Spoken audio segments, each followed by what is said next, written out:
So I walked into the theater to F1, and I walked out of the theater like, F yeah. Let's get into it. Relapse the lifetime.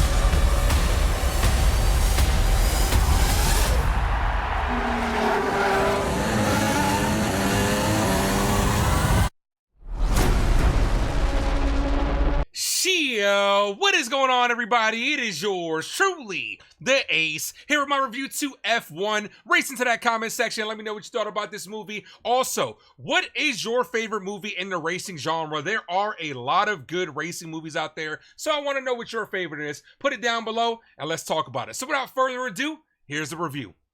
So if you guys have been following the channel, if you haven't, make sure you guys hit that like and subscribe. You guys know that I'm a sports and movie niche channel over here at the Ace Avenue. I love my sports, I love my movies, I love my sports movies, all of that stuff.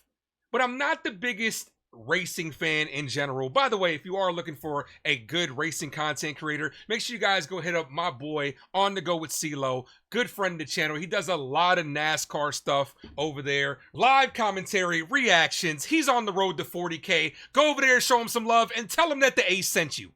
Now, when it comes to racing movies, there are a lot of good ones. Ford versus Ferrari, Gran Turismo, Cars, Talladega Nights. Obviously, those last two are a little bit different, but you catch my drift. Get it? Racing, drift, cars, bars. That's the rapper in me, but you get the point. I do think racing movies translate well to the big screen better than a lot of sports movies. Baseball, boxing, and racing are the three sports movies that I think translate the best to the big screen. So watching the trailers, I was excited about this movie, and I have to say, it exceeded my expectations. This movie, in one word, was exhilarating, and I definitely think it's going to go down as one of the best movies and one of my favorite movies of 2025. Cinematically, this movie, chef's kiss, in my opinion. I had such a fun time watching this movie. The same director that directed Top Gun Maverick is in this movie, and it feels like it. This might be his bread and butter type movie. This absolutely feels like Top Gun for F1 racing, and you're completely immersed in the action from the beginning. It feels like you are in the driver's seat, and like I said, this movie is exhilarating. You feel every twist, every turn, the sound bumping. I was at the edge of my seat for the majority of this movie, and it makes for such a great time to see in theaters that it is a must-see on the big screen. Obviously, the selling point about this movie is the racing, and they absolutely bring it home when it comes to that. But I found myself really enjoying the little attention to detail things that they sprinkled throughout the movie. Whether they were racing on the track, and they would show you where the track was and give you the display of what the track looked like from transition to transition, from track to track. I thought that was dope.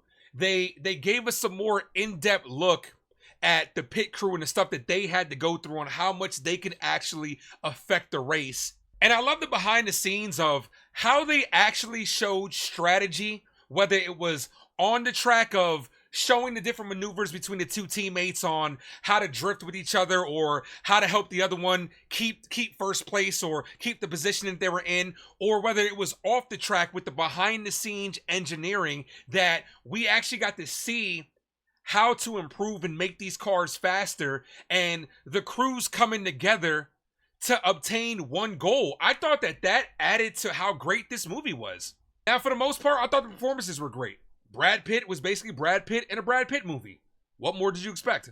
But I did enjoy his portrayal of a older veteran racer that still has a lot to prove, joins a team, takes this young hot shot under his wings, kind of, and they come together and ultimately race together, and they figure it out with a little bit of drama mixed in between it. Standout performance by Damson Idris, though.